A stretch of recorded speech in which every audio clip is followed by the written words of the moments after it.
Mari bergerak bersama guru penggerak, menebar manfaat bagi pendidikan merdeka.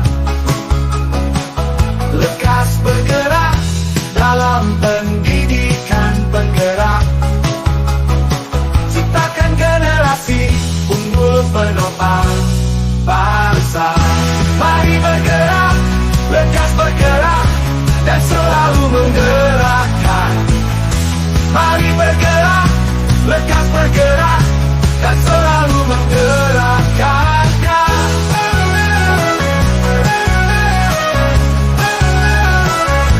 Mari bergerak bersama guru penggerak, menebar manfaat bagi pendidikan merdeka. Assalamualaikum warahmatullahi wabarakatuh, Bapak. Waalaikumsalam warahmatullahi wabarakatuh. Ada apa, Mas? Mas Khairi. Sehat. Sehat. Ada yang bisa saya bantu? Saya ingin mengajukan beberapa pertanyaan untuk wawancara di saya terkait dengan tugas CGP saya, Pak, tentang pengambilan keputusan pemimpin. Apakah Bapak bisa mengurangi waktu kira-kira 30 atau 20 atau 30 menit untuk wawancara? Silahkan aja, silahkan. Siap, Pak. Kita mulai, Pak, ya. Sok Dengan pertanyaan pertama, bagaimana Bapak dapat mengidentifikasi kasus-kasus yang merupakan dilema etika atau bukan moral? selama ini saya sangat mengidentifikasikan kasus-kasus dilema etika, yaitu dengan bermacam-macam kasus yang terjadi, maka saya akan mengelompokkan kasus-kasus itu sesuai kualifikasinya, baik kasus yang terjadi pada guru maupun siswa. Kualifikasi yang dimaksud adalah kompetensi, kode etik, kemudian komitmen pelanggaran tata tertib, kemanusiaan, keagamaan, dan kebinekaan bagian Untuk pertanyaan kedua, Pak, selama ini kira-kira bagaimana Bapak menjalankan pengambilan keputusan di sekolah Bapak, terutama untuk kasus-kasus di mana ada dua kepentingan yang sama-sama benar atau sama-sama mengandung tentang nilai-nilai kebajikan? Saat seperti itu terkadang memang menjadi dilema bagi saya untuk mengambil keputusan dari permasalahan yang ada, tetapi saya mencari solusi yang mengandung nilai kebajikan dan pada akhirnya untuk kebaikan serta kebermanfaat bagi banyak orang, semua pihak. Ya, luar biasa, Bapak. Kita masuk pertanyaan ketiga. Yang ketiga itu langkah-langkah atau prosedur kira-kira yang seperti apa yang biasa Bapak lakukan selama ini untuk menangani hal-hal seperti itu? Oh, itu ya. Sebelum mengambil suatu keputusan, tentunya suatu penilaian yang ada, maka langkah-langkahnya di antaranya satu, mengumpulkan fakta, buktilah fakta-fakta bukti. Kemudian menentukan siapa saja yang terlibat tentunya. Kemudian kita klarifikasi atau investigasi. Kemudian tentunya konferensi kasus lah. Konferensi kasus. Kemudian koordinasi dengan pihak terkait. Dan ujung-ujungnya kita harus bermusyawarah lah, baik dengan wakil, staf guru atau ya untuk keputusan tersebut. Ya, ujungnya itu harus itu. Kemudian saya lanjut ke pertanyaan keempat, Pak. Hal-hal apa saja yang selama ini Bapak anggap efektif dalam pengambilan keputusan pada kasus-kasus tentang dilema etika? Itu yang menurut saya yang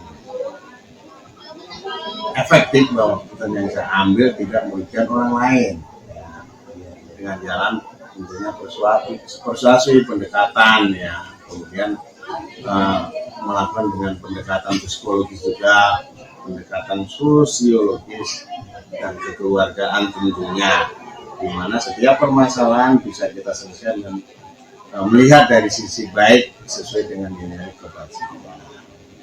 Win-win solution Pak. Oh pasti ya, dari solusi terbaik lah. Pertanyaan kelima nih Pak.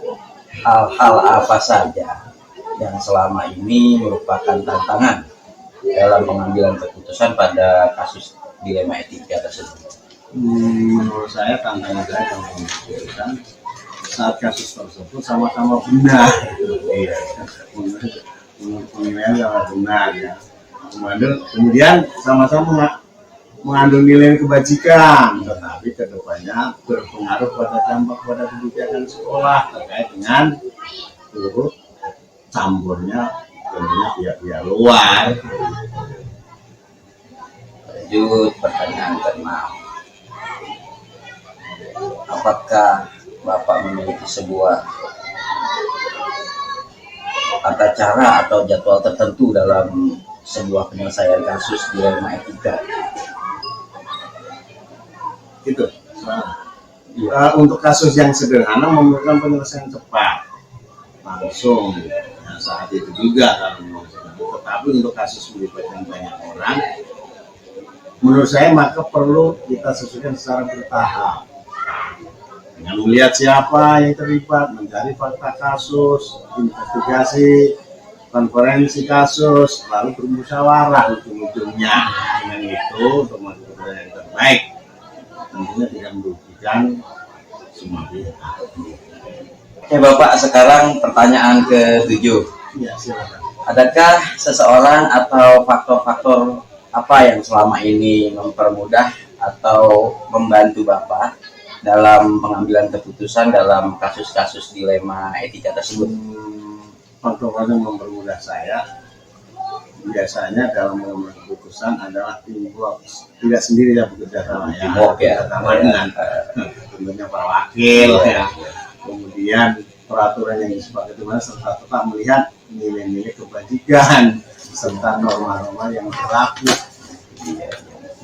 Kemudian yang ke-8 ini pertanyaan terakhir, dari semua hal yang telah Bapak sampaikan, kira-kira pembelajaran apa yang bisa dipetik dari pengalaman Bapak mengenai keputusan dilema etika?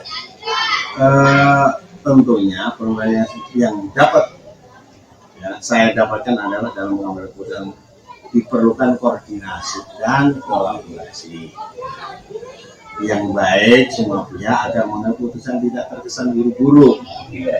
Segala sesuatu yang buru-buru pasti biasanya hasilnya nggak kurang pas lah, kurang tepat, sehingga keputusan akhir yang dibuat tetap sasaran dan tidak merugikan tentunya banyak pihak. Jadi kesimpulannya intinya win-win solution Pak. Iya betul. Kalau prinsip orang dulu ya musyawarah itu. Oke, terima kasih Bapak ya, sama-sama yang telah berikan kepada saya. Siap. Mohon maaf apabila ada sesuatu hal. Siap. Sekali lagi terima kasih banyak Bapak. Sama-sama ya. Mudah-mudahan sukses. Lanjut Bapak. Dalam pendidikan penggerak, ciptakan generasi unggul penopang bangsa. Mari bergerak. Assalamualaikum warahmatullahi wabarakatuh, Bu Yus. Waalaikumsalam Pak Cairi, gimana kabarnya? Alhamdulillah baik. Ibu kabarnya gimana Bu? Alhamdulillah baik, tambah sehat aja nih Bapak. Alhamdulillah.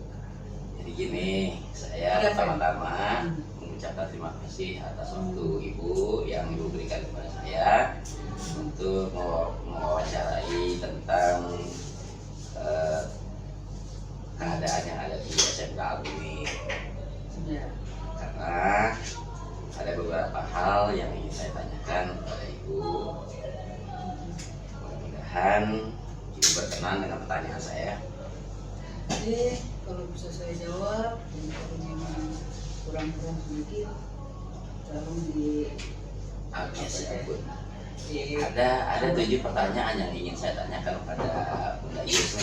Yang pertama, selama di SMK, kira-kira bagaimana Ibu dapat mengidentifikasi kasus-kasus yang merupakan dilema etika atau bujukan moral? Selama ini ya saya saat mengidentifikasi kasus dilema etika itu dengan bermacam-macam kasus yang terjadi, maka saya akan mengelompokkan kasus-kasus tersebut sesuai kualifikasi yang baik. Kasus yang terjadi pada guru ataupun siswa atau murid, kualifikasi yang dimaksud adalah kompetensi, etik, komitmen, pelanggaran tata tertib kemanusiaan, keagamaan dan pendidikan.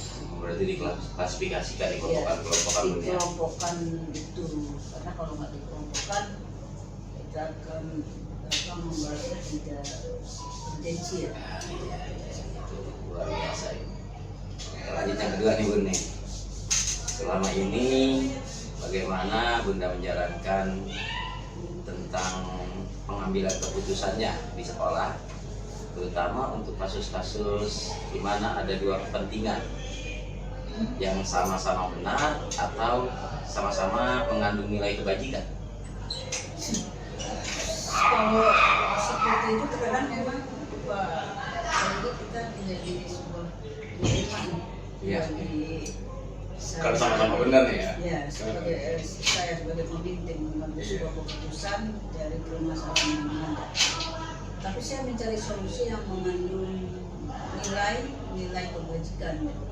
Dan pada akhirnya untuk kebaikan serta kebermanfaatan bagi orang banyak. Luar biasa. Seperti itu sih. Oh, Kalau iya. di saya ya. Luar biasa betul-betul. Yang ketiga nih, langkah-langkah atau kira-kira prosedur apa yang biasa Ibu lakukan selama ini? Mungkin sama kali ya seperti pemimpin-pemimpin yang lain dalam suatu pengambilan keputusan ada permasalahan yang ada kalau nggak salah ya, tapi tolong Kalau nggak salah benar berarti ya? kalau tolong direvisi. Iya, siap. Saya kurang memuaskan jawaban. Langkah yang pertama itu pengumpulan data atau fakta-fakta bukti. Itu yang kedua menentukan siapa saja sih yang terlibat dalam kasus tersebut, terlibat masalah tersebut. Ya, ya. Yang ketiga klarifikasi atau investigasi. Bila sudah tadi bicara sama yang lain yang klarifikasi ya kita investigasi. Yang keempat koordinasi kasus. Iya, iya. Nah, yang kelima koordinasi dengan pihak terkait biasanya Jajaran. Kemudian yang keenam musyawarah dengan wakil staf guru yang berkepentingan Secara serta struktural. untuk mengambil suatu keputusan. Itu 6 poin ya, langkah. Mungkin semua pemimpin mau sama atau tidak saya juga tidak mengerti. Bagi saya itu 6 poin itu yang saya lakukan. Oke, luar biasa. Jadi kira-kira yang menurut Ibu itu yang efektif dalam pengambilan keputusan pada kasus-kasus dilema etika itu kira-kira apa yang paling efektif? Kalau ya hal-hal yang menurut saya efektif itu biasanya itu keputusan yang saya ambil tidak merugikan orang lain. Win-win solution. Ya, dengan jalan persuasif. Iya. Ya, itu menggunakan pendekatan secara psikologis ya. Ya. Itu dan pendekatan sosiologis ya, jadi sosial dan kekeluargaan. Di mana setiap permasalahan bisa kita selesaikan dengan melihat dari sisi baiknya dengan sesuai dengan nilai kebajikan.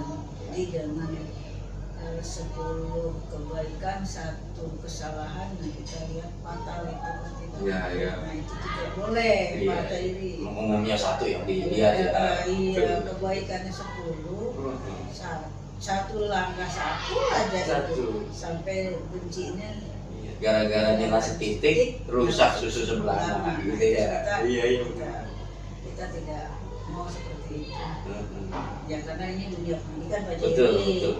harus saling sama-sama mengerti, dan mereka juga bukan orang bodoh. Iya. Ya, maksudnya mungkin kelebihan daripada seorang pemimpin, saya yang lebih dulu yang menjadi pemimpin, nah mereka itu belum, ya mungkin pengalaman itu yang bisa diberikan. Iya. Nah, Ada nilai tersendiri. iya, makanya dulu sama kepala sekolah itu jangan menganggap diri itu bawahan, Pak.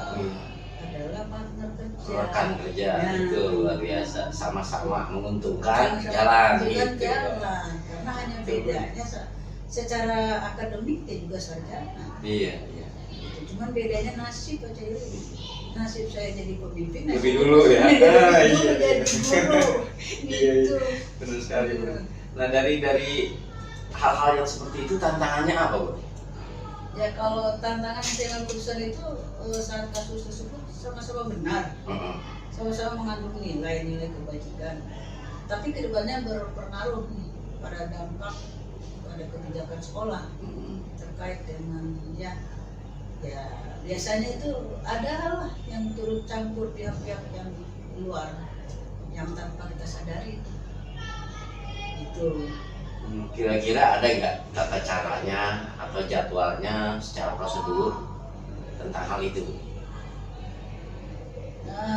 Untuk kasus yang sederhana memerlukan kesan cepat. Iya. Langsung saat itu kita ini ya, misalnya ketidakdisiplinan nggak pakai seragam, kita langsung tegur. Jangka pendek ya. Jangka pendek. Tetapi untuk kasus melibatkan banyak orang, maka perlu kita selesai secara bertahap dengan melihat siapa yang terlibat, mencari fakta kasus, investigasi, konferensi kasus, lalu bermusyawarah dengan tim untuk mengambil keputusan yang terbaik dan tidak merugikan semua pihak. Ya, tadi contoh itu kalau kasus yang berat banget tuh, ya artinya guru melanggar bukan lagi sebuah etika moral ya, tetapi melanggar sesuatu yang tidak loyal, yang apa ya, guru itu kan orang pintar katanya ya, tetapi tidak bisa memaknai guru itu seperti itu, bisa mengajar tapi tidak bisa mendidik. Nah itu mungkin bisa kita klasifikasikan yang besar. Tapi kalau yang kecil-kecil sih kasus yang kecil langsung tegur di tempat. Nah, dari ruang lingkup sekolah SMK Al-Munzir ini, Bun, dan ketika Ibu menjalankan kegiatan-kegiatan tentang etika dan rujukan moral itu, ada gak atau orang-orang dekat Bunda atau faktor-faktor yang selama ini mempermudah atau bahkan membantu Bunda untuk mengambil keputusan dalam kasus-kasus tersebut? Ya, faktor-faktor yang mempermudah saya dalam mengambil keputusan adalah biasanya itu semua sekolah kali ya, semua lembaga pendidikan atau kepemimpinan itu tidak kerja sendiri, Pak. Ada teamwork, ada kerjasama dengan semua pihak yang terlibat, peraturan yang disepakati bersama, serta tepat melihat nilai-nilai kebajikan, serta norma yang harus berlaku hidup sendiri. Dan kepemimpinan kan bukan saya memimpin, tapi kenapa saya dikatakan pemimpin? Karena Ada bawahan gitu ya. Iya, iya. Kenapa guru dikatakan guru? Karena ada siswa, Ada siswa, murid. betul. Gitu. Walaupun 2-3 orang murid itu dikatakan guru. Dan itu sebagai apa, udah nggak jauh dari kodrat manusia Nah, sosial gitu ya. itu, hidup Iya. sosial. Betul, sosial. Nah, dari sebuah yang dari semua yang Ibu sudah sampaikan, sudah paparkan ke saya, kira-kira pembelajaran atau refleksi hal-hal yang bisa dipetik dari itu semua kira-kira apa? Ya, pembelajaran yang saya dapatkan adalah dalam pengambilan keputusan diperlukan koordinasi dan kolaborasi yang baik semua pihak dan tidak terburu-buru, Iya. sehingga tujuan akhir yang saya ambil itu tidak merugikan banyak pihak. tetap dalam rangka musyawarah Musyawarah. untuk menentukan kemufakatan gitu. Oke Bun, terima kasih banyak atas jawaban-jawaban dari Bunda yang luar biasa. Sama-sama Pak Cairi, mudah-mudahan sehat ya. Sekali lagi terima kasih banyak atas waktunya. Mudah-mudahan Bunda selalu sehat, Amin. berkah, Amin. sukses, Amin. khususnya buat Bunda, keluarga, Amin. dan SMK Al Munir Bandung. Amin. Oke, terima kasih banyak Bun. Assalamualaikum warahmatullahi wabarakatuh. Waalaikumsalam.